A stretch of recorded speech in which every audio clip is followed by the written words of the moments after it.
केलं. आपण आणखी काही गोष्टी आहेत त्या पटकन मला आपल्या समोर घेऊन जायच्यात. ते म्हणजे प्रार्थनेचं सामर्थ्य. पुष्कळदा आपण कधी कधी आपण अशा जगामध्ये राहत आहोत ज्या ठिकाणी पॉवर वाढत चाललेली. पहिला मॅन पॉवर होते या पृथ्वीवरती, काय काळानंतर हॉर्स पॉवर झालं, काही नंतर TNT झालं, आणि आजच्या आपण काळामध्ये न्यूक्लिअर पॉवर मध्ये आपण राहत आहोत. किती भयंकर काळामध्ये आपण राहत आहोत. या पृथ्वीवरती म्हणतात की सगळ्यात मोठा सगळ्यात पॉवरफुल शक्तिशाली बॉम्ब रशियाकडे सार बॉम्ब. पण मी तरी म्हणेल सगळ्यात मोठं शस्त्र आज प्रत्येक तारण पावलेंकडे, आणि ते कोणते शस्त्र आहे? प्रार्थनेचं शस्त्र. सगळ्यात पॉवरफुल कोणती गोष्ट आहे? प्रार्थना. कारण का तो आमचा परमेश्वर नुसता प्रार्थना झाल्यावरती ऐकत नाही. कधी कधी प्रार्थनेचं उत्तर तो प्रार्थनेच्या मागणीच्या अगोदर सुद्धा देणारा परमेश्वर आहे. इतका महान आणि इतका पॉवर आहे त्या प्रार्थनेमध्ये, इतका पॉवर आमचा परमेश्वर आहे. हो, विश्वास नाही नो. असाच प्रकारचा देव आम्हाला लाभला, त्याबद्दल सुद्धा त्या प्रभूला धन्यवाद असो. प्रार्थनेचं सामर्थ्य. काही का वर्षा अगोदर एक जहाज डुबत होतं. त्या जहाजामध्ये फक्त 15 लोक होते, आणि जो कॅप्टन होता त्याने बघितलं फक्त जे लाईफ जॅकेट आहे 14 आहेत. काय करणार? त्याने आला, सगळ्यांना 15 जणांना एकत्र केलं.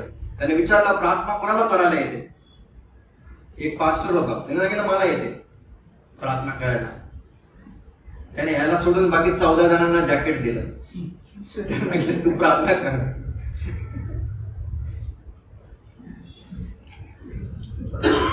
काय काळानंतर पूर्ण जहाज गेलं, सगळेच मरण पावले.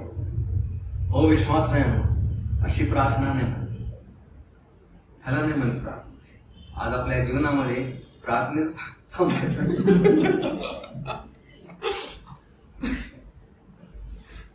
सामर्थ्य विश्वासाने केलेली प्रार्थना पाहिजे. कारण जगामधले लोक सुद्धा प्रार्थना करतात, पण त्यांच्या प्रार्थनेचा आपण बघितलं कशा प्रकारे त्यांची प्रार्थना आहे. पण आपली प्रार्थना म्हणजे तारण पावलेलीची प्रार्थना नेहमी वेगळी असते. त्याच्यामध्ये आपण पित्याकडे येतो, प्रभू ख्रिस्ताच्या नावामध्ये येतो, आणि पवित्र आत्म्याच्या सामर्थ्याने आपण येतो. तो विश्वास नाही. जर का तुम्ही प्रार्थनेचं सामर्थ्य जर का तुम्हाला बघायचं असेल, एक पुस्तक वाचा, प्रेषणचे कृत्य. त्याच्यामध्ये तुम्हाला प्रार्थनेचं सामर्थ्य बघायचं. सुरुवातीलाच तुम्हाला प्रार्थना पहिला शब्द प्रेषणचे कृत्याचा पहिला अध्याय 14व्या वचनामध्ये येतो. त्या ठिकाणी ते प्रार्थनेमध्ये ते तत्पर राहत होते त्या काळामध्ये, आणि त्याचं सामर्थ्य काय झालं माहिती तुम्हाला बघायला मिळतं. प्रार्थनेचं सामर्थ्यामुळे पुष्कळ लोकांची भर पडली आतमध्ये. पहिल्या अध्यायामध्ये तुम्हाला प्रार्थना बघायला मिळते. दुसऱ्या अध्यायामध्ये तुम्हाला बघायला मिळतं ते शिक्षणात भाकर मोडण्यात संगती त्या प्रार्थनेमध्ये तत्पर असायची. दुसऱ्या अध्यायामध्ये प्रार्थनेचं सामर्थ्य बघायला मिळतं. 7व्या अध्यायामध्ये स्टीफन प्रार्थना करत मरण्याच्या अगोदर. 8व्या अध्यायामध्ये पेत्र आणि योहान त्या शमरणासाठी तो प्रार्थना करत आहे. 2 जण प्रार्थना करत आहे. 9व्या अध्याय 11 वचनामध्ये शाऊल प्रार्थना करत आहे. तुझा तो प्रार्थना करत आहे अशा घरामध्ये मिळेल. ही ओळख प्रभूने त्या हनानियाला सांगितली.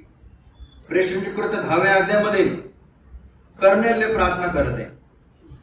10व्या अध्यायामध्ये पेत्र वर गेला, त्या घराच्या वर गेला, तिकडून तो प्रार्थना करत आहे. 12व्या अध्यायामध्ये मार्काच्या घरामध्ये सुद्धा प्रार्थना करताना बघायला मिळते. 13व्या अध्यायामध्ये अंत्ययुगामध्ये उपास आणि प्रार्थना बघायला मिळते. बर्नबा आणि पौलाचे त्या दोघांची निवड करण्याच्या अगोदर. 20व्या अध्यायामध्ये प्रार्थनेचं सामर्थ्य बघायला मिळतं, आणि 27व्या अध्यायामध्ये आणि 28व्या अध्यायामध्ये सुद्धा प्रार्थनेचं सामर्थ्य बघायला मिळतं.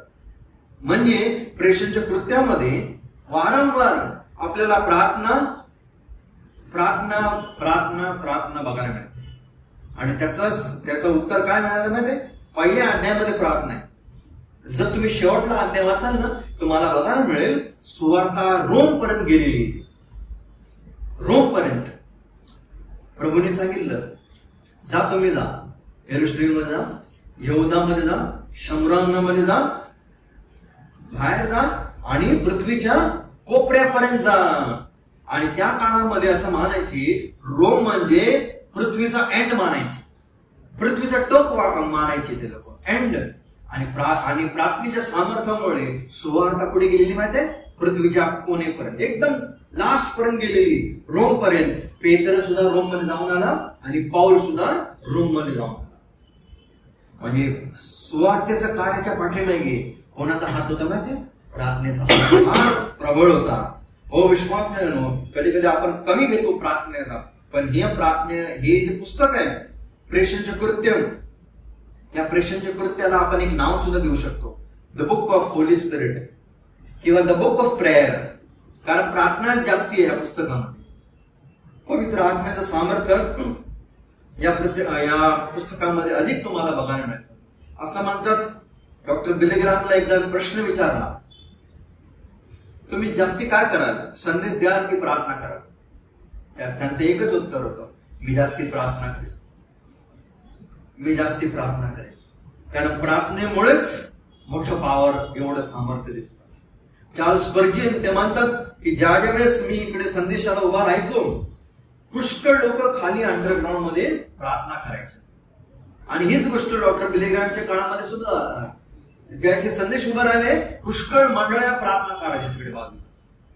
हो, विश्वास नाही, मनुष्य कधी कधी विसरतो की प्रीचिंगचा पॉवर तर आहे, पण त्याच्यापेक्षा जास्ती पॉवर प्रेयरचं पॉवर सुद्धा आहे. ते मनुष्य कधी विसरू नका. कोणीतरी असं सांगितले, नो प्रेयर नो पॉवर. प्रार्थना नाही, सामर्थ्य नाही. लेस प्रेयर लेस पॉवर. कमी प्रार्थना कमी सामर्थ्य, आणि मोर प्रेयर मोर पॉवर. आपल्या जीवनामध्ये आपण विचार करूया, मी कोणत्या कॅटेगरीमध्ये पडतो, कोणत्या कॅटेगरी मी पडत आहे. म्हणून प्रभू ख्रिस्ताचं जीवन सुद्धा अशा प्रकारे होतं, एक प्रार्थनेमध्ये. तर सकाळी प्रार्थना करायचं, रात्री प्रार्थना करायचा, संध्याकाळी प्रार्थना करायचा, दुपारी सुद्धा त्याने केलेली प्रार्थना आहे. तो डोंगरावर जाऊन प्रार्थना करायचा, घरामध्ये जाऊन प्रार्थना करायचा, तो बगीच्यामध्ये किंवा त्या बागेमध्ये जाऊन प्रार्थना करायचा. त्याने वेगवेगळ्या प्रकारे, वेगवेगळ्या काळामध्ये, वेगळ्या परिस्थितीमध्ये त्याने प्रार्थना केलेली. या जगामध्ये प्रार्थना करायचं कधीच सोडू नका, कधीच थांबू नका. कारण मनुष्य जगामधले लोक आपल्या मंडळात थांबवतील, चर्चेस थांबवतील, बंद करतील, ट्रॅक्स डिस्ट्रीब्युशन बंद करेल, सुवार्थ सांगणं बंद होईल या पृथ्वीवरती. प्रार्थना करणं कोणताही व्यक्ती कधी बंद करू शकणार नाही. का माहितीये? कारण स्टीफन मरत होता, त्याचा संदेश लोकांनी बंद केला, पण प्रार्थना बंद करू शकले का लोक? नाही. त्या परिस्थितीमध्ये सुद्धा तो प्रार्थना करत आहे. येशू परत समोर असताना सुद्धा त्याने एकच गोष्ट केली, प्रार्थना केली. एकच गोष्ट त्याने केली, चमत्कार केले नाही, दुसऱ्या कोणती गोष्टी तो करत नव्हता, पण तो एकच गोष्ट करत होता, तो प्रार्थना करत होता. म्हणून येशूच्या जीवनामध्ये तुम्हाला बघायला मिळेल, मत्तेमध्ये 9 प्रार्थना आहेत, मत्तेमध्ये 9 प्रार्थना आहेत ज्या येशूने केलेल्या आहेत. मार्कामध्ये 8 प्रार्थना आहेत लिहिलेल्या आहेत. लोकांमध्ये जवळजवळ 15 प्रार्थना आहेत, आणि योहान कृष्णप्रथमने जवळजवळ 4 प्रार्थना आहेत. हो, विश्वास नाही, काय काय प्रार्थना रिपिटेशन सुद्धा आहे, याने सुद्धा लिहिले, त्याने सुद्धा लिहिले, पण टोटल जवळजवळ 24-25 येशूच्या प्रार्थना आपल्याला आढळतात. काही प्रार्थना मोठ्या आहेत, या प्रार्थना छोट्या आहेत. येशूच्या बाप्तिस्माच्या अगोदर त्याने प्रार्थना केली, बाप्तिस्माच्या नंतर त्याने प्रार्थना केली, सुवार्थ आपली सेवा सुरू करण्याच्या अगोदर त्याने प्रार्थना केली. लूक 9व्या अध्यायामध्ये सुद्धा तुम्ही वाचा, लूक 9व्या अध्याय, 6वा अध्याय, 5वा अध्याय, 3रा अध्याय. लूकाचं पुस्तक सुद्धा येशूचं एक प्रार्थनेचं जीवन दाखवतात. पूर्ण लूक वाचा तुम्ही, 3रा अध्याय असू द्या किंवा 5वा अध्याय असू द्या, 6वा अध्याय, 9वा अध्याय, 10वा अध्याय, 11वा अध्याय, 22वा अध्याय, 23वा अध्याय, 24वा अध्याय. या सर्व अध्यायांमध्ये तुम्हाला येशू प्रार्थना करताना आढळेल. म्हणजे येशूचं पूर्ण जीवन एका प्रार्थनेमयच जीवन होतं. आणि ही गोष्ट त्याला कळाली, ही गोष्ट शिष्यांना सुद्धा कळाली त्या काळामध्ये. कधी कधी आज आपल्याला कळत नाही की आपण किती प्रार्थना केला पाहिजे. ज्यावेळेस प्रभू ख्रिस्त गेत्सेमनी बागेमध्ये होता, डोळ्यामधून अश्रू पडत होते, मुखामधून प्रार्थना बाहेर निघत होती, आणि शरीरामधून घामाचा रक्त पडत होता. या 3 गोष्टी प्रभू ख्रिस्ताच्या जीवनामध्ये होत्या. आपल्या जीवनामध्ये कशा प्रकारे हो विश्वासनानं सगळ्यात उत्तम प्रार्थना प्रभू ख्रिस्ताची त्या योहानाच्या 17व्या अध्यायामध्ये लिहून ठेवलेली ते महायाजकाची प्रार्थना. किती सुंदर प्रार्थना. ती प्रार्थना त्याने 3 लोकांसाठी केली. पहिले काही वचनं आपल्या शिष्यांसाठी केलेली प्रार्थना आहे. पहिले काही वचनं आपल्यासाठी तो प्रार्थना करत आहे. Jesus prayed for himself. तो स्वतःसाठी प्रार्थना करतोय. म्हणतो पहिले 5 वचनं स्वतःसाठी तो प्रार्थना करतोय. नंतर मग त्याच्यानंतर ही प्रेड फॉर हिज डिसायपल्स. आपल्या शिष्यांसाठी प्रार्थना केली आणि शेवटी सर्व विश्वासणाऱ्यांसाठी त्याने प्रार्थना केली. मग त्याच्यामध्ये आपण ह्या ठिकाणी जे बसलेले आहोत ना ते सुद्धा त्या दिवशी त्यांनी प्रार्थना केली. कोणासाठी? माझ्यासाठी आणि तुमच्यासाठी. ही प्रार्थना लिहून ठेवलेली आणि किती धन्य गोष्ट आहे. आपण ती प्रार्थना वाचू शकतो. प्रार्थना म्हणजे देवाबरोबर बोलणं. जे पुत्र आणि पिता बोलत आहे ते कोण वाचू शकतो माहिती? आज आपण वाचू शकतो. धन्यवाद द्या ते देवाला. वाचू शकतो आणि त्यावर आपण अभ्यास सुद्धा करू शकतो. म्हणून येणाऱ्या दिवसामध्ये आपल्याला प्रार्थनेचं सामर्थ्य जोपर्यंत कळत नाही, जोपर्यंत आपण प्रार्थना करत नाही ना तोपर्यंत आपण मनुष्य प्रार्थना करणार नाही. ज्यावेळेस एकदा कळालं की प्रार्थनेचं सामर्थ्य किती आहे त्याच वेळेस मनुष्य बसेल प्रार्थना करण्यासाठी. कारण प्रार्थना कशी आहे माहितीये? एको. कधी कधी आपण एकदम गुफेमध्ये किंवा एकदम जंगलामध्ये जातो आणि जोरात ओरडतो आणि तो आवाज पुन्हा आपल्याला एकदा दोनदा आपल्या कानामध्ये पडतो. तसंच प्रार्थना म्हणजे आपण देवासमोर ओरडत आहे. देवासमोर ज्या मागतो पुन्हा आपल्याकडे येणार.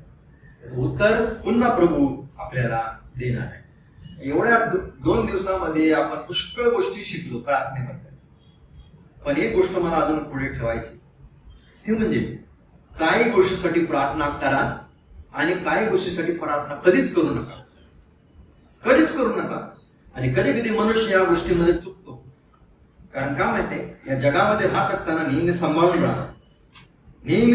राहा. प्रार्थना करण्याच्या अगोदर सांभाळा. कारण काही गोष्टी बायबलमध्ये मी पटकन सांगतो या गोष्टी. ते म्हणजे कधीही प्रार्थना करू नका. कोणासाठी माहितीये? जे मेलेले लोक आहेत या आत्म्यांसाठी कधीही प्रार्थना करू नका. कारण जगामधले लोक प्रार्थना करतात. रोमन कॅथलिक लोक प्रार्थना करतात. दुसऱ्या डिनोमिनेशनचे लोक ते सुद्धा प्रार्थना करतात. मनुष्य मेलेला आहे, या मनुष्याला आशीर्वाद दे, या मनुष्याला तो स्वर्गामध्ये घेऊन जा, शांती दे, रेस्ट इन पीस. नाही विश्वास. एकदा मनुष्य मेला. आपल्याला काय करायचंय? प्रार्थना करायची. जे नातलग आहेत त्यांच्यासाठी प्रार्थना करा. हा पाहिजे तुम्हाला पाहिजे तर रडा. रडणं काय वाईट नाही. पण येशू सुद्धा रडला. लाजरस त्या कबरेवर येशू सुद्धा रडला. कोणासाठी? या दुसऱ्या कुटुंबावर तो रडला. सगळ्यांसाठी तो रडला प्रभू. हो विश्व रडणं काय? पण त्याने प्रार्थना नाही केली. लाजरस या आत्म्यासाठी त्याने प्रार्थना नाही केली. लाजरस नंतर मग त्याने प्रार्थना केली उठवण्यासाठी प्रार्थना केली. पण लाजरसच्या आत्म्यासाठी या येशूने कधीच प्रार्थना केली नाही. बायबलमध्ये अशी कोणती गोष्ट लिहिलेली आहे त्यांच्यासाठी प्रार्थना करा नाही. जर ते आत्मे जर त्यांनी येशूवरती विश्वास ठेवलेला आहे ते स्वर्गामध्ये, पण जर येशूवरती विश्वास ठेवला नाही ते नरकामध्ये. म्हणून आत्म्यासाठी प्रार्थना करणं ही चुकीची गोष्ट आहे. नाही जे मेल लोक आहेत त्यांच्यासाठी प्रार्थना कधीच करू नका. प्रार्थना करायची कोणते? जे दुसरे जे जिवंत आहेत त्यांच्यासाठी प्रार्थना करा. त्यांचं सांत्वन करा. त्यांच्यासाठी त्यांच्या धीर देण्यासाठी, शक्ती मिळण्यासाठी, त्या दुःखाच्या परिस्थितीमधून बाहेर येण्यासाठी प्रार्थना आपलं कर्तव्य त्यांच्यासाठी करा. म्हणजे ह्या लोकांसाठी प्रार्थना करू नका. दुसरी गोष्ट जनावरांसाठी.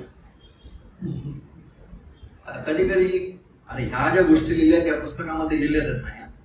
ह्या गोष्टी सगळ्या मी ज्यावेळेस करत होते त्यावेळेस माझ्या समोर आल्या. जनावरांसाठी जे काही लोक असतात ते पेट लवर असतात. चांगली गोष्टी. कोणीतरी माझ्यासाठी नीतिसूत्राच्या 12वा अध्याय 10 वचन काय लिहिले? 12:10. नीतिमान मनुष्य आपल्या पशुच्या जीवाला लक्ष देतो. नीतिमान मनुष्य म्हणजे धार्मिक मनुष्य आपल्या पशुकडे लक्ष देतो. त्या काळामध्ये प्रत्येक मनुष्याकडे जास्त करून गाढवी, नंतर मग श्रीमंत असेल त्यांच्याकडे उंट, किंवा दुसऱ्या अशा घोडे असे जनावर असायचे. योगाकडे सुद्धा किती होते. आणि ते माणसं आपल्या जनावरांची काळजी घ्यायची. काळजी घेणं चुकीची गोष्ट नाहीये, चांगली गोष्ट आहे. बायबल सुद्धा सांगतं त्यांची काळजी घ्या. आज सुद्धा काही काही ख्रिश्चन लोकांकडे कॅट आहे, डॉग आहे, सगळ्या गोष्टी आहेत. ते काळजी घेतात, चांगली गोष्ट आहे. पण त्यांच्या तारणासाठी प्रार्थना करू नका. त्यांच्या तारणासाठी कधी प्रार्थना करू नका. कारण तारण फक्त मनुष्याला आहे, मनुष्याला आहे. पण ज्या वेळेस देवाने मनुष्याला बनवलं ना, मनुष्याला आपल्या प्रतिरूपाचं बनवलं. जनावरांना आपल्या प्रतिरूपाचं नाही बनवलं, त्यांना मातीचं बनवलं, पण आत्मा दिला नाही त्यांना. त्यांच्याकडे फक्त शरीर आहे, मेला तर मेला, आत्मा नाहीये. पण आपल्याकडे आत्मा सुद्धा आहे. हा एक स्वर्गामध्ये किंवा नरकामध्ये जातो. म्हणून त्यांच्या तारणासाठी कधी प्रार्थना करू नका. आणि असे विचित्र लोक, ख्रिश्चन लोक सुद्धा आहेत, माझ्या पुत्राचं तारण झालं पाहिजे, असे सुद्धा मूर्ख लोक आहेत या पृथ्वीवरती. आता मागच्या वर्षी एक चांगली धार्मिक बाई, जवळजवळ मला वाटतं की माझ्या मम्मीची एकत्रच म्हणजे एज आहे 74-75 असणार. तिचा कुत्रा मेला. लहानपणापासून आम्ही बघत आहे कुत्रा, नेहमी कुत्रे देवाकडे पुष्कळ आहेत, एकटीच असते ती. आणि ती कुत्रा मेला. 2-3 दिवसानंतर फेसबुक वरती तिचं हे आलं, पूर्ण तिने टाकलं, माझ्या कुत्र्याला आता मी लवकर भेटणार. आणि म्हणून एवढी चांगली धार्मिक बाई असून मी असं काय म्हणतो. आणि तिच्या बाईबरोबर काय बोलण्याची मी कधी गरजच करत नाही, कारण ती आपलं डोकं चालवणार. तिला वाटतं किती सगळ्यात मोठी हुशार आहे. अशा लोकांबरोबर न बोललेलं बरं.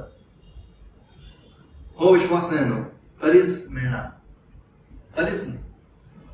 एकदा जनावर मरतात, मातीचा मातीला जातात, बस काय नाही. The end. स्वर्गामध्ये जनावर आहेत, बायबलमध्ये लिहिलेले आहेत. स्वर्गामध्ये जनावर आहेत, घोडे सुद्धा आहेत.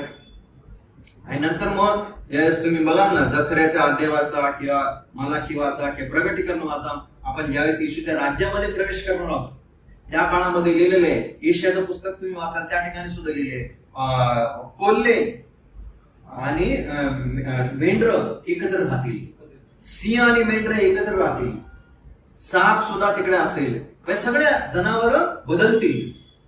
त्या काळामध्ये येशूच्या राज्यामध्ये जनावर बदलणार आहे आणि परमेश्वर त्यांना ते नवीन स्वभाव देणार.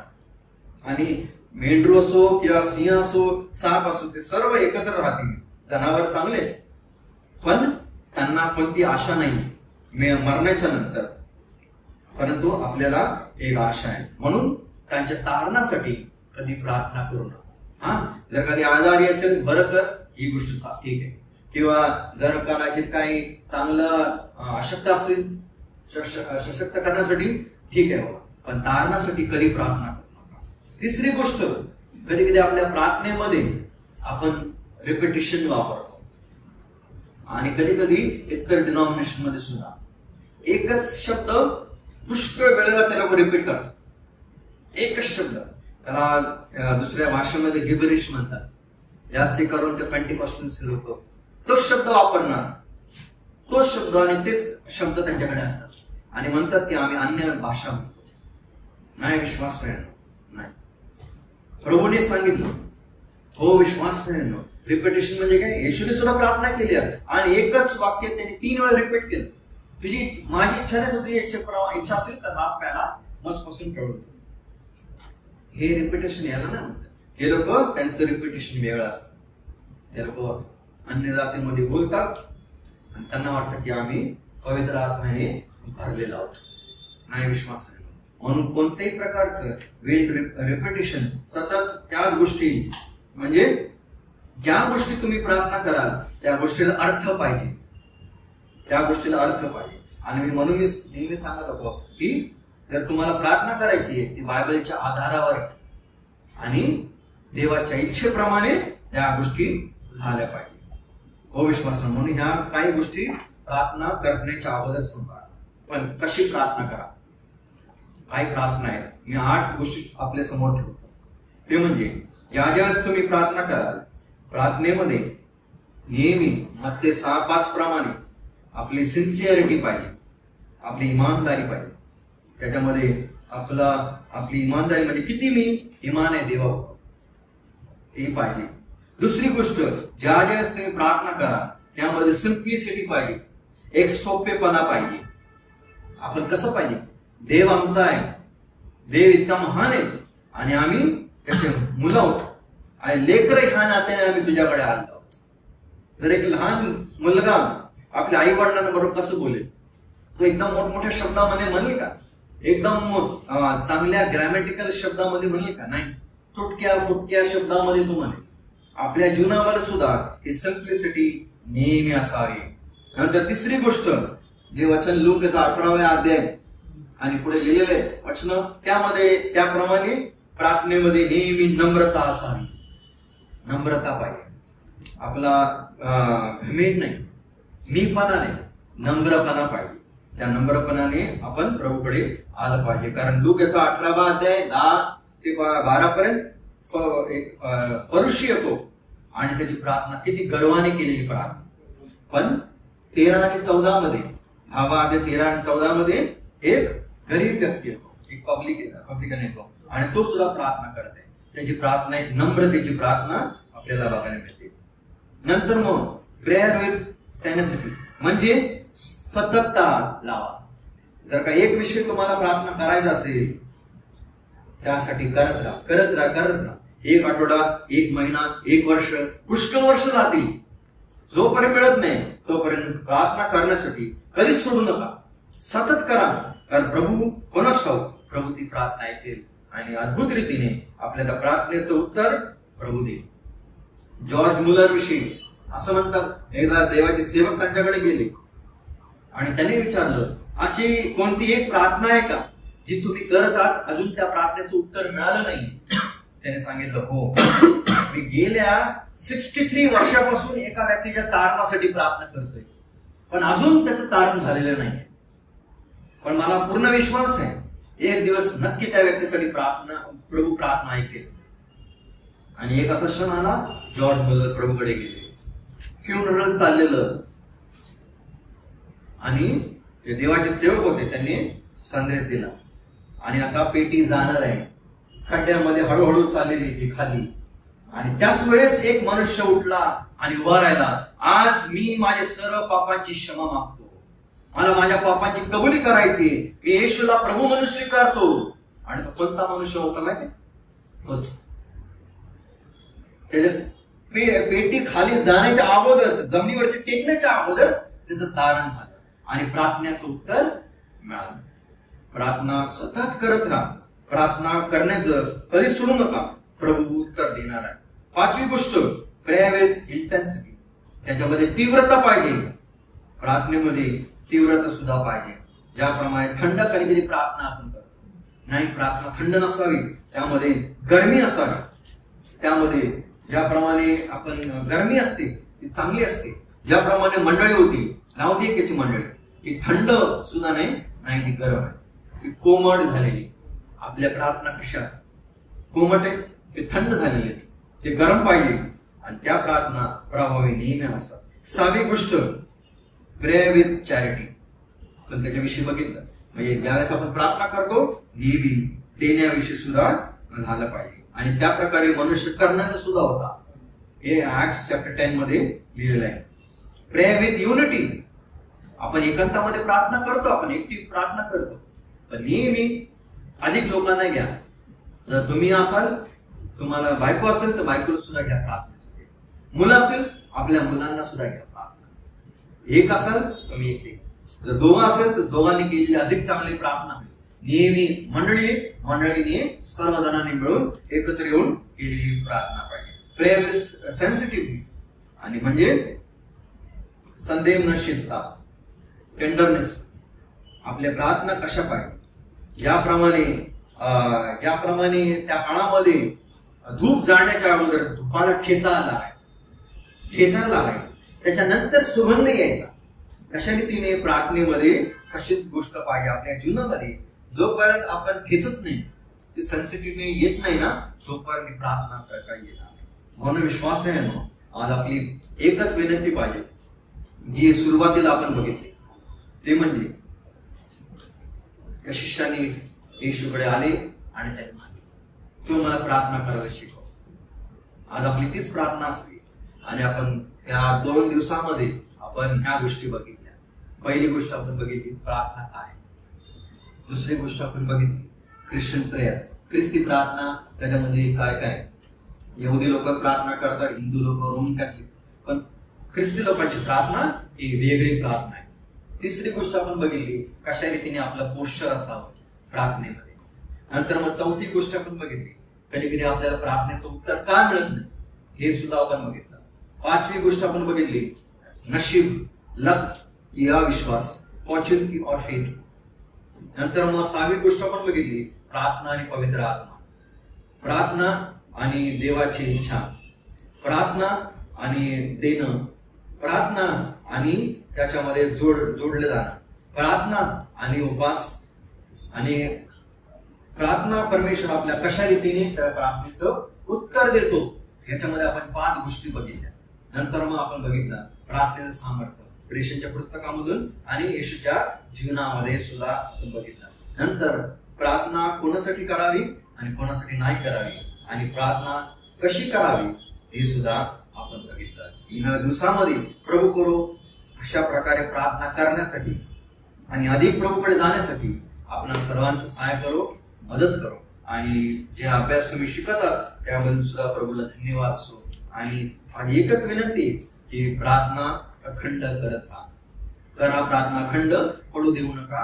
खंड जर प्रार्थनेमध्ये खंड पडला तर सैतानाचा प्रार्थनेचा एक गाणं सुद्धा आहे, होता प्रार्थनेचा त्रास होतो सैतानाचा आवाज. जर प्रार्थनेचा ज्या मनुष्याच्या जीवनामध्ये प्रार्थनेचा त्रास होतो ना, सैतानाचा वास. प्रार्थना आपल्याला देवाकडे अधिक घेऊन जाते. तर देवाकडे येण्याचं असेल अधिक तर प्रार्थनेमध्ये अधिक अधिक वाढणारे राहा आणि त्या ख्रिस्तामध्ये राहा आणि प्रभूच्या वचन आपल्यामध्ये.